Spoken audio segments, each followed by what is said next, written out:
This is a true story. 9 young Japanese men, armed with knives, guns, and explosives, hijacked a plane carrying 12 passengers. After tying up the passengers, they stormed the cockpit, taking the captain hostage and ordering him to fly the plane to Havana, Cuba. However, they overlooked a crucial detail. This aircraft was designed for short and medium-haul flights. Its fuel capacity and overall design made it impossible to cross the Pacific Ocean, let alone reach Cuba.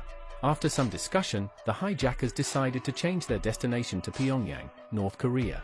But there was another problem. The pilot informed them that the plane only had enough fuel to reach its original destination, Fukuoka Airport. With no other choice, the hijackers agreed to land in Fukuoka to refuel before continuing to North Korea.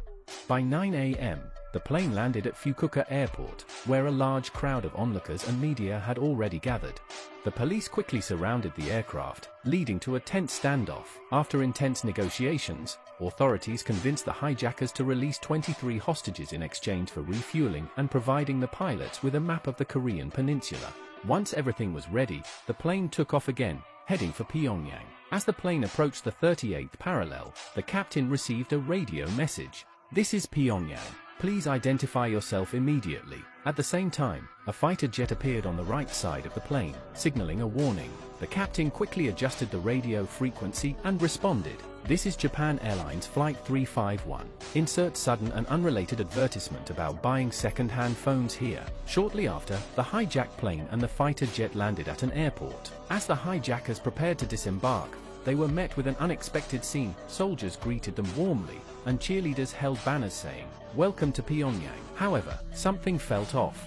The hijacker leader sensed something was wrong when he noticed black soldiers stationed nearby. To confirm their doubts, the hijackers asked airport staff, "Is this really Pyongyang?" They also asked about North Korea's 5-year plan and demanded large portraits of Kim Il-sung. When the staff failed to answer these questions, the hijackers refused to leave the plane.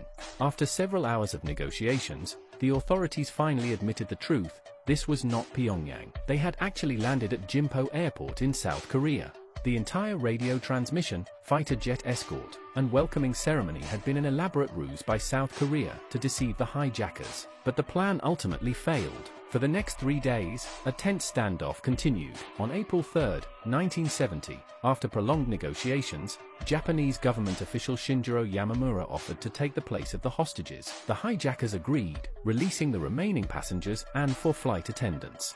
At 6:05 p.m., the plane took off again, this time for real. By 7:21 p.m., the aircraft crossed the 38th parallel and entered North Korean airspace. Upon landing at Mirim Airport, North Korean authorities demanded that the hijackers surrender their weapons. Then came the most shocking twist of all: the hijackers' weapons, knives, guns, and bombs were all fake. Eventually, the remaining hostages safely returned home, while the 9 hijackers were granted asylum in North Korea.